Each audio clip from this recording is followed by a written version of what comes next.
जैसा कि आप सभी को पता होगा कि छत्तीसगढ़ माध्यमिक शिक्षा मंडल रायपुर की ओर से अक्टूबर माह का असाइनमेंट जारी कर दिया गया है।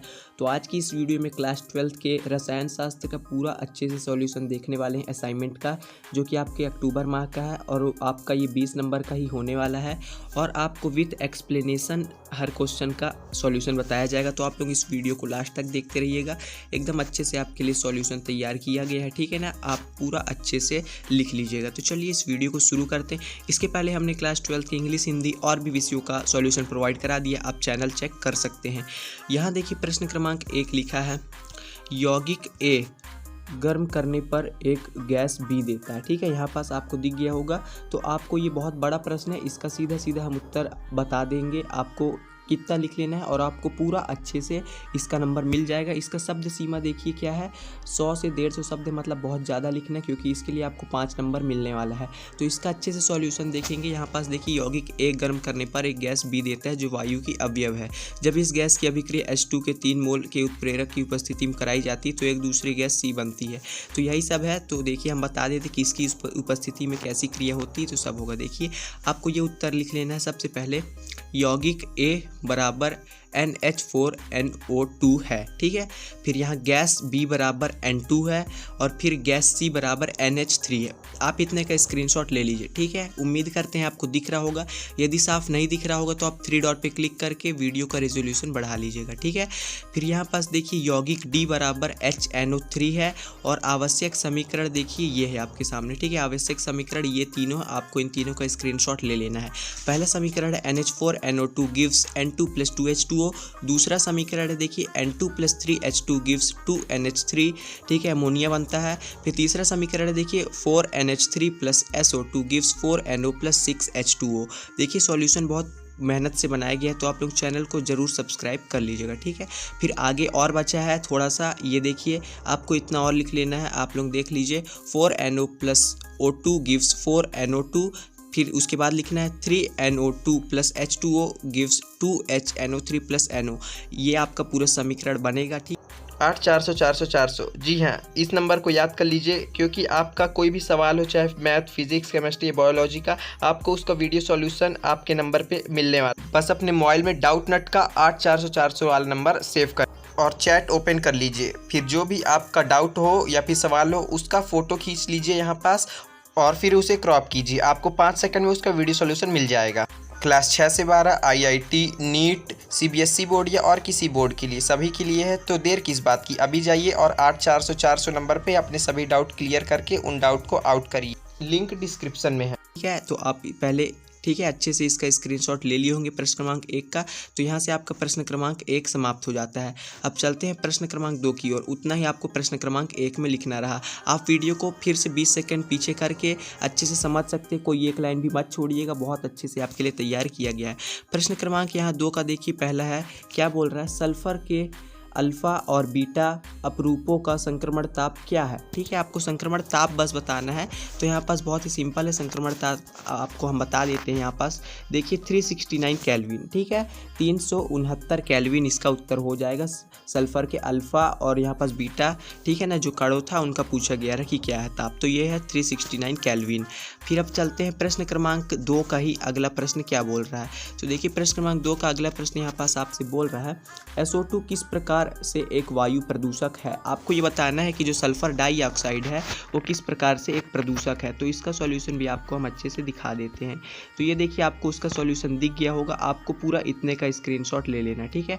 आप इतने का स्क्रीनशॉट ले लीजिए, और नहीं तो इसको अगर बांट के लेना हो तो पहले आप इतने का ले लीजिए, ठीक है। फिर बस थोड़ा सा नीचे का बचता है इतने का, और नहीं तो आप इन सभी का एक साथ ले सकते हैं। बस इतने का आप ले लीजिए, ठीक है। आपको बस इतना लिख देना है और ये फिर समीकरण आपको लिखना पड़ेगा इसका, ठीक है। समीकरण लिखना पड़ेगा क्योंकि आपको बताने हैं किस प्रकार से वायु प्रदूषक है।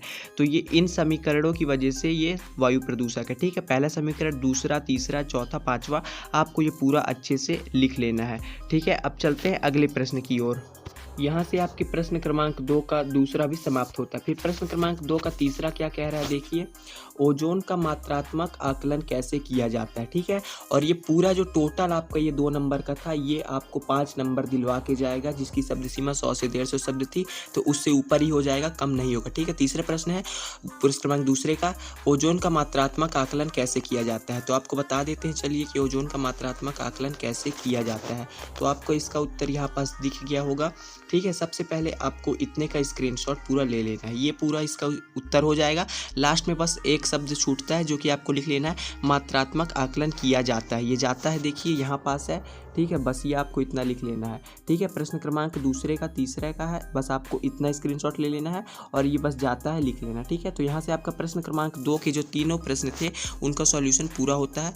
अब चलते हैं प्रश्न क्रमांक 3 की ओर, जिसके अंदर भी आपको 5 प्रश्न यहाँ पास देखिए लिखा गया है। प्रश्न क्रमांक 3 का पहला नंबर है, फ्लोरीन के असमान व्यवहार को 2 उदाहरण द्वारा दर्शाइए। चलिए इसको उदाहरण को आप बताते हैं आपको कि कैसे फ्लोरीन का असमान व्यवहार है। ठीक है, आपको ये बताना रहा, तो आपको देखिए यहाँ पास उसका उत्तर दिख गया होगा। ये है फ्लोरीन के असमान व्यवहार का प्रश्न क्रमांक 3 का पहले उत्तर का, ये 2 हो जाएंगे उदाहरण। ठीक है, पहला उदाहरण ये हो जाएगा और दूसरा ये हो जाएगा। आप इन दोनों का स्क्रीनशॉट ले लीजिए। ठीक है, ये प्रश्न क्रमांक 3 का पहला हो गया। अब देखते हैं प्रश्न क्रमांक 3 का दूसरा क्या कह रहा है। ठीक है, तो यहाँ देखिए प्रश्न क्रमांक 3 का दूसरा आपसे कह रहा है, आपको दिख रहा होगा, क्लोरीन के विरंजन क्रिया का कारण बताइए। ठीक है, यहाँ पास आपको क्लोरीन की विरंजन क्रिया का कारण बताना है। तो चलिए इसका कारण भी आपको हम अच्छे से बता देते हैं। तो यहाँ पास देखिए दिख गया होगा आपको प्रश्न क्रमांक 3 के दूसरे का उत्तर, जिसमें आपको कारण बताना रहा। ठीक है, तो यहाँ पास देखिए कारण हो जाएगा, Cl2 की विरंजन क्रिया ऑक्सीकरण के कारण होती है। मेन यहाँ पास उत्तर ये भी हो जाएगा, लेकिन आप यदि सिर्फ इतना लिखेंगे तो आपको हो सकता है पूरा नंबर ना मिले, इसलिए आपको इतना बड़ा लिखना पड़ेगा। पहले आप इतने का स्क्रीनशॉट ले लीजिए पूरा। इतने का ले लेने के बाद ये प्रश्न क्रमांक 3 का दूसरा है और उसी में थोड़ा सा आपको ये और लिखना पड़ेगा। ठीक है, इसके बाद आपको इतना और लिखना पड़ेगा। ठीक है, तो आप इतना भी स्क्रीनशॉट ले लीजिएगा।